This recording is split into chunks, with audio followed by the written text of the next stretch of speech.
Chaque jour, des enfants vivant en orphelinat ont besoin de bien plus qu'un toit. Ils ont besoin d'espoir, d'éducation, de soins et de personnes qui croient en leur avenir. C'est dans cet esprit que l'orphelinat, la Maison de Cœur lance l'opération Pesaetiquet Sourire. L'objectif est simple. Rassembler une grande chaîne de solidarité où chacun peut faire la différence. Même avec un tout petit geste. Un don symbolique de seulement $1, 1 euro ou un livre sterling peut contribuer à améliorer le quotidien de ces enfants et leur offrir un peu plus de sécurité et de dignité. Pour participer, vous pouvez envoyer votre contribution via M-Pesa au plus 243 820 830 019.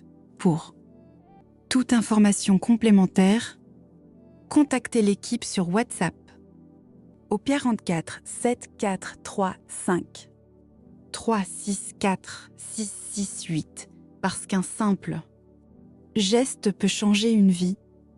Partagez cette vidéo, laissez un commentaire pour encourager cette initiative et dites-nous, selon vous, quel est le plus beau cadeau que l'on puisse offrir à un enfant?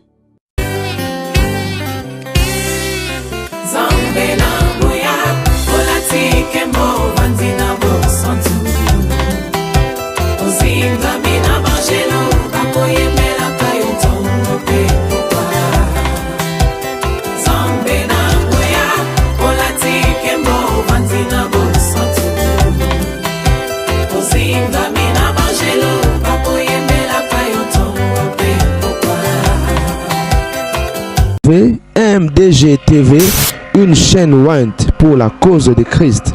Mafuta Yasika, Mafuta Yasika, Mafuta Yasika.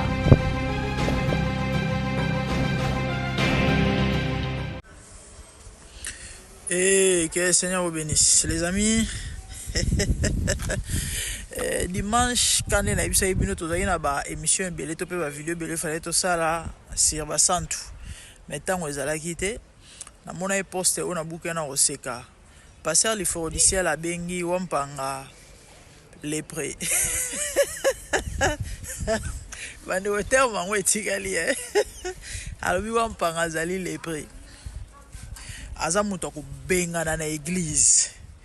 Un pasteur qui couche avec des sœurs, Azam osala nzambe te, il faut ko benga na ye. En passant, pasteur il y a un message. Kombone nani oya bimaki na mwana batu ya 15 ans soki ya 16 ans et le bageta Israël mutombo chaque semaine komaka jeudi saint mercredi saint abanda kozwaka mwana batu kotungula ye bautaki apparemment ko excommunier ye na yoki so pe babengani ye na mona ya na Facebook apparemment basalelaki pétition na église église mo sa pétition pardon makambo. Que Dieu nous aide, que Dieu nous aide, que Dieu nous aide. Parce que les forestiers la lobby, wampanga, apôtre wampanga zali lépreux. Un pasteur, un homme de Dieu qui couche avec des sœurs, azal lépreux, il faut benga dans une église.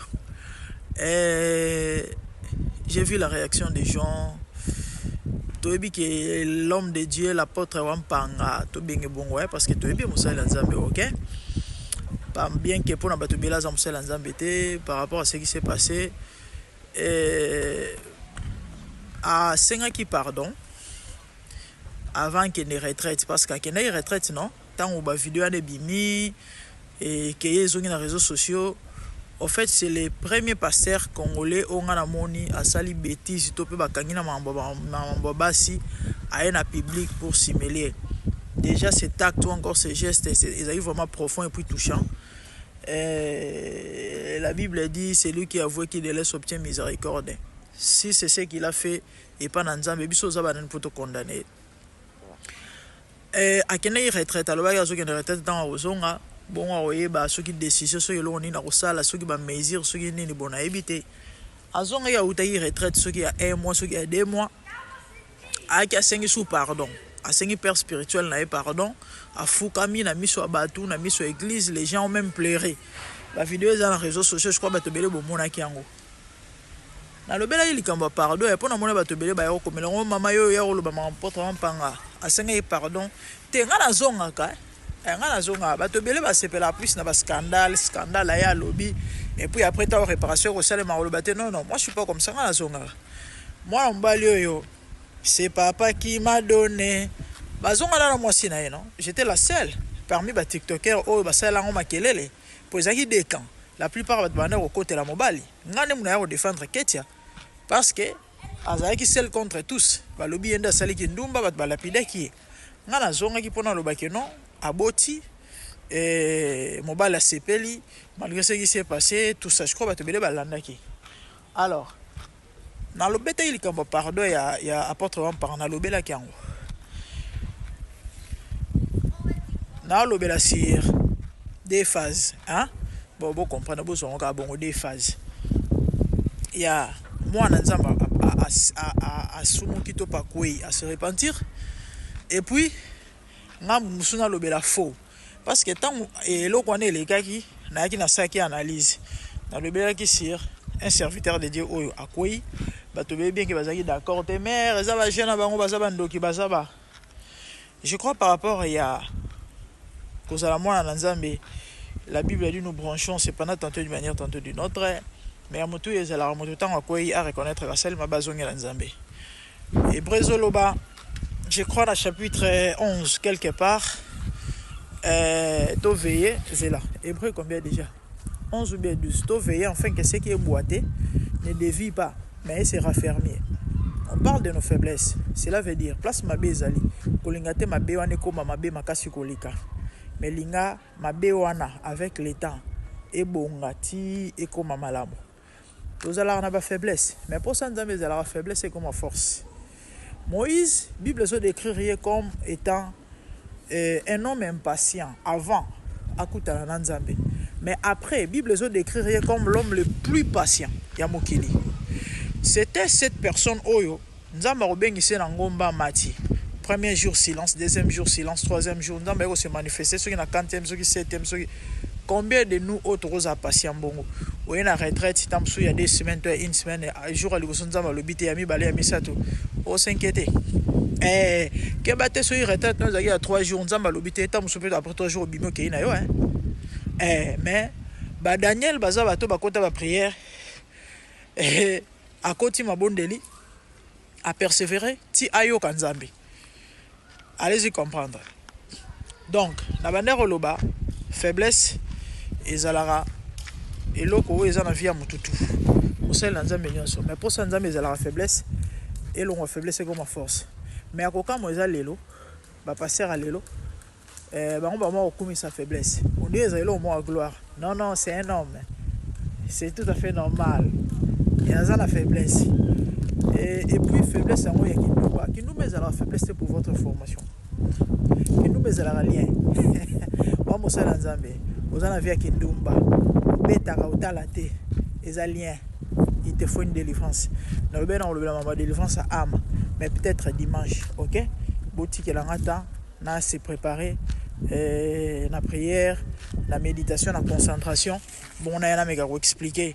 Ezala clair, ezala bien. Dès na joie qui t'a rencontré maramboyo, na moni feedback positif va réagir. Na moins de 24 heures, la vidéo ça déjà au-delà de 40K donc ça va déjà. Et voilà, c'est ça.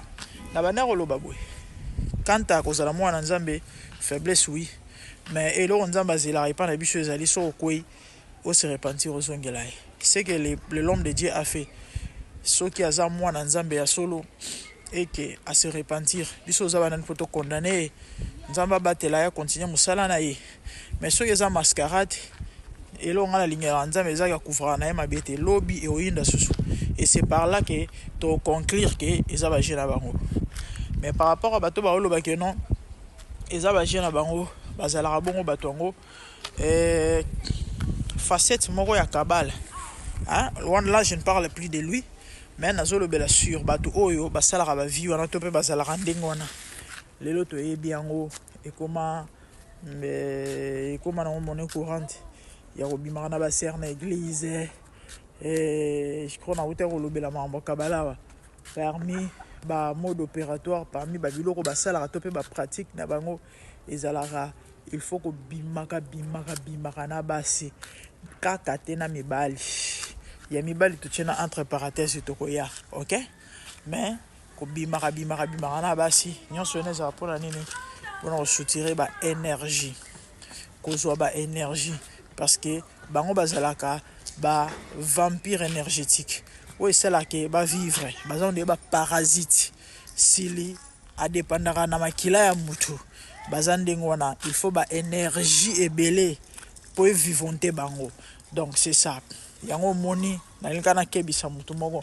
nakozwa ntango ya kofungola yango mpenza ndenge esengeli nalinga naloba na mutu moko ozolanda ngai écoute oza na paster oyebi paster abimaka na basi peu importe ba manifestation o asalaka nayebi te oyo bino bomonaka bobengaka miracle wana ba spectacle wana yebake c'est un sorcier OK démon en chair soko yoka gloire à Dieu soko yoka te etali kaka yo ya motu ezaki nga naza kofungola yo miso nzambe azalaka na lisumu te Bible ezoloba moto abengi biso aza mosantu biso tozala basantu dans toute notre conduite. C'est lui qui nous a appelés saints, nous aussi nous devons être saints dans toute notre conduite. Le péché affaiblit l'esprit. OK? L'isumu constituera brèche et puis ça a diable accès. On dit Bible ezoloba ne donne pas accès au diable.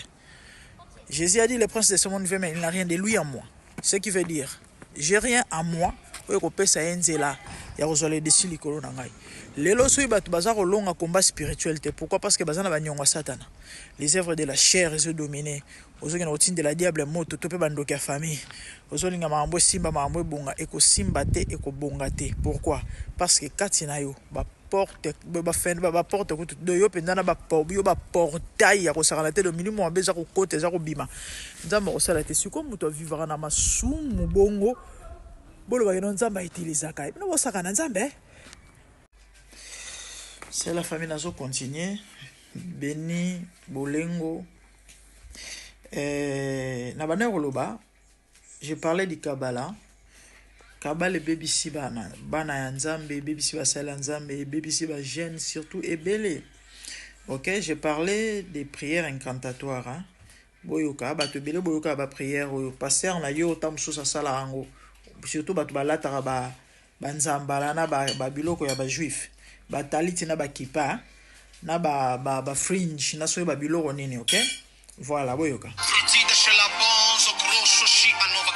La réattention de la peine Mendesh, éthique vie de droit, interlocution de la vessiable, l'horrible de la tension, interdit de la chemin, novation de la vie, ration de droit, équitant de la vivra, la rose, sa génible façon de droit, la rosée qui arrose le rose, la grandeur qui agrandit sa majesté, par la sainteté de sang tu nous sanctifies, par l'onction royale de la roi tu nous remplis, général du Capernaum, la plénitude exacte, le baptême parfait du Saint-Esprit, alléluia, l'eau qui est le fly des rations de la tige, la chemin de vrai, vérité de la mistamble, mais distance de la variable, inter de la cité, l'ariatique de la veilla, l'ochi de la mérable, sage de toi, interlocution de l'appel Mendesh, courable de toi, ministamble de toi, fils. Bah, j'avais même pas raison ou encore besoin de Robé Tango, hein. Surtout Moulaï.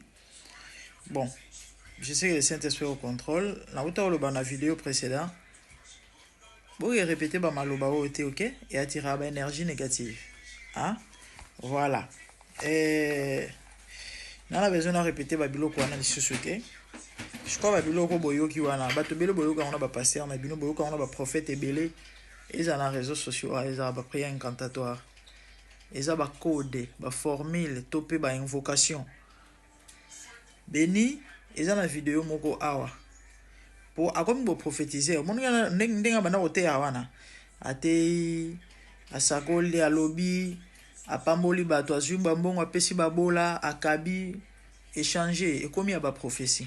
Amoka ngabandoki. Je crois bato bele bomona ba vidéo na zoka ngabandoki na balabala. Ezali on a ça on a olaxé bino. Alobi le parler en langue, ce n'est pas les rabababashika. mais c'est interdénavigable. Voilà le code. Il y a mon lili. Pour naviguer dans les sphères, il y a des codes au babetaka. Au balbare sitara tope balobaka. OK? Et non, l'accès vidéo moro awa. L'accès vidéo moro awa. Bota elo benya salaki ya. Et comment mi wapi que parlant en langue ezali babara bashika te ezali interlocution de la vestiable ou encore babiloko na autour répéter à pas mpamba wana ebisi bino ko répéter ba maloba wana te ya. Moi j'ai fait nazo sala vidéo na sentiment te, OK? Molimo na nzamba za na ngai et azana contrôle ya nyonso. J'ai prié avant de faire ça.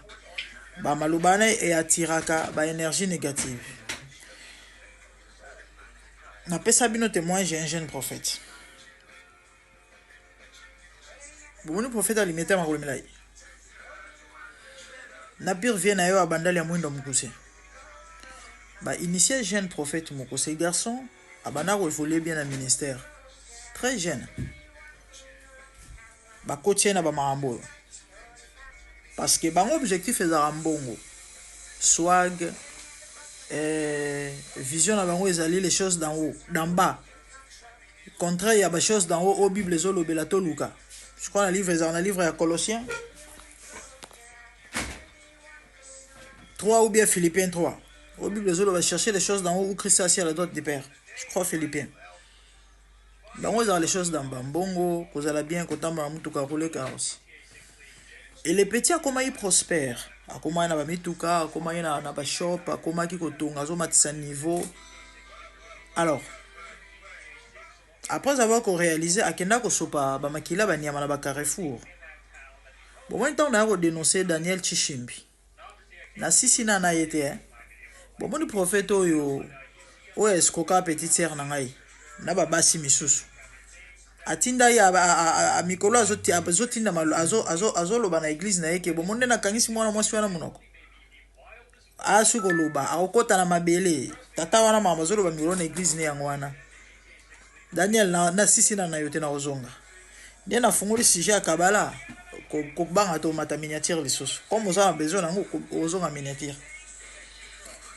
quand on a dénoncé escroc prophète wana na pesa bino témoignage amema bana bat na ba cimetière amema ba ona ba Carrefour à Kinshasa na ba ino sala ba prière soki ya ndenge nini nde ba sala jeune prophète wana na osopa ba makila ba nyama soki ezali ba nyama nini lisusu na yebi susu te na ba Carrefour.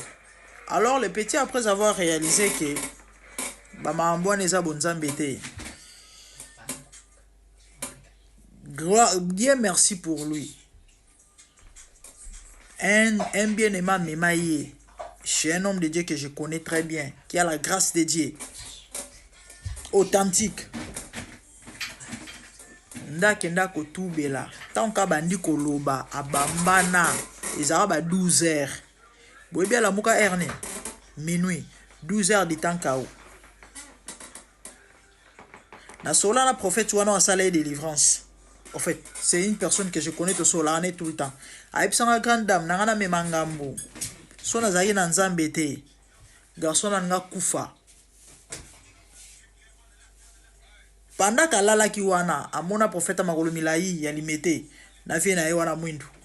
Bazo pseye osali l'erreur les plus grave ya vie na yo tout sauf ça. Ba biso biso tozana besoka to aider yo.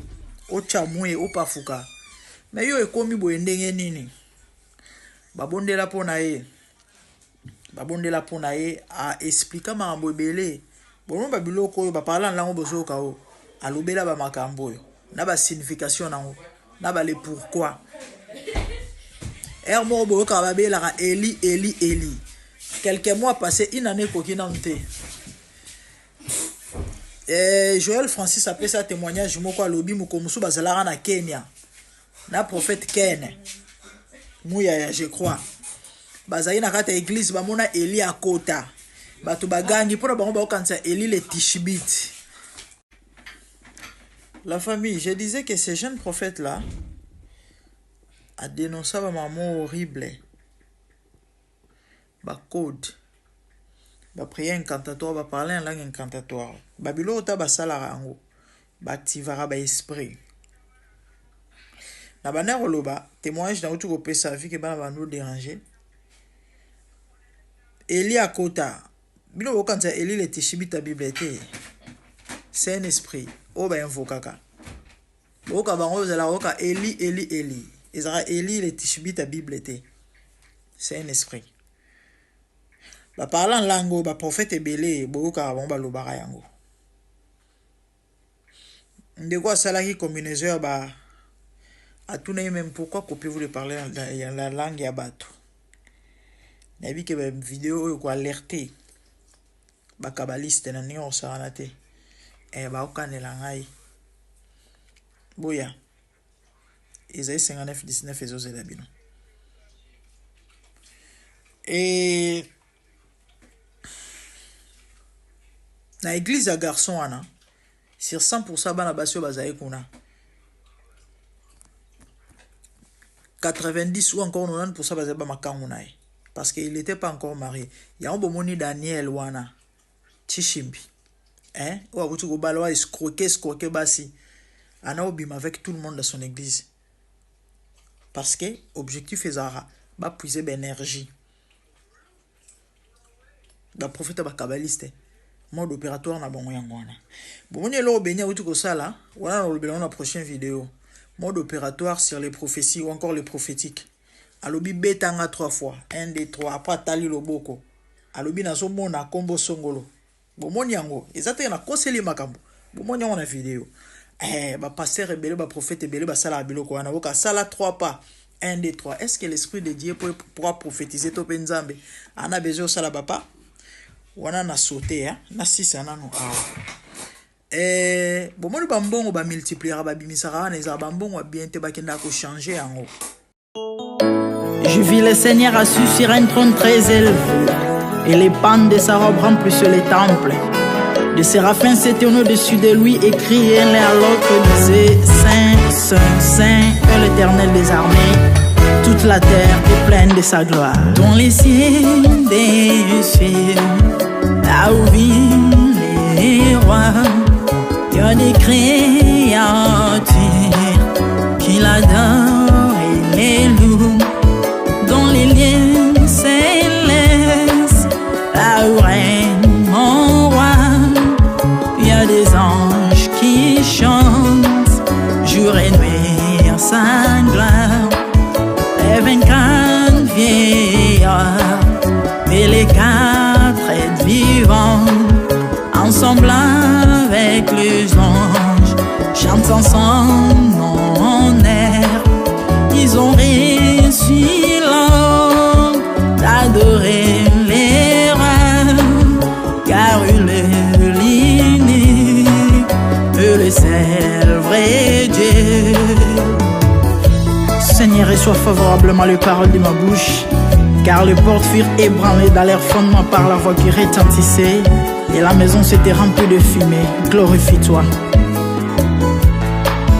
Dans les cieux, sur la terre, même sous la terre, toute langue confesse que Jésus est Seigneur, car il est élevé au-dessus de toutes choses, et son nom est au-dessus de tout nom. Jésus, je m'avance devant toi, oh mon Dieu, mon roi, unissant ma voix avec ceux des anges, en jetant nos couronnes et des coupes pleines de parfums odoriférants, nous rendons gloire.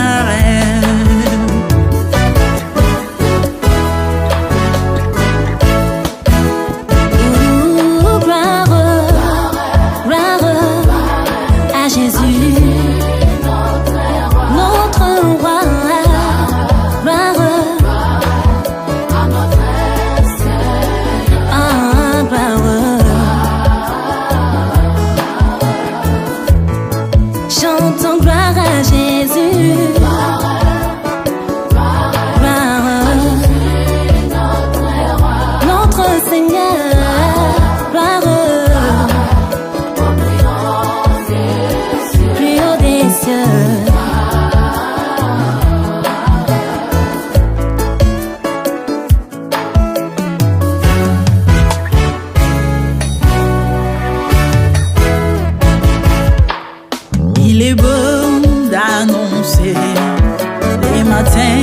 ta bonté.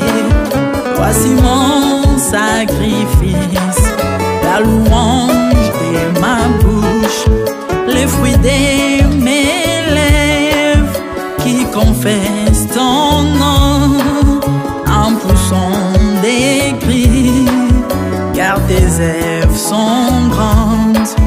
Bienvenue jour dans ta face que mille ailleurs, car tu es mon soleil, mon bouclier, ma tour forte.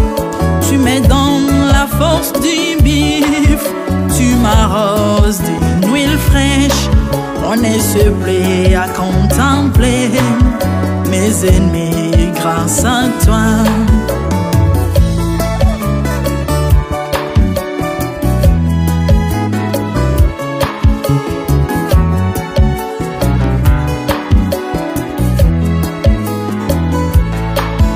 Je prospère dans tes parvis, je porte des fruits, même dans ma vieillesse, plein de sève verdoyant, comme le palmier les justes croissent, et s'élèvent comme les cèdres du Liban planté dans les jardins de Dieu.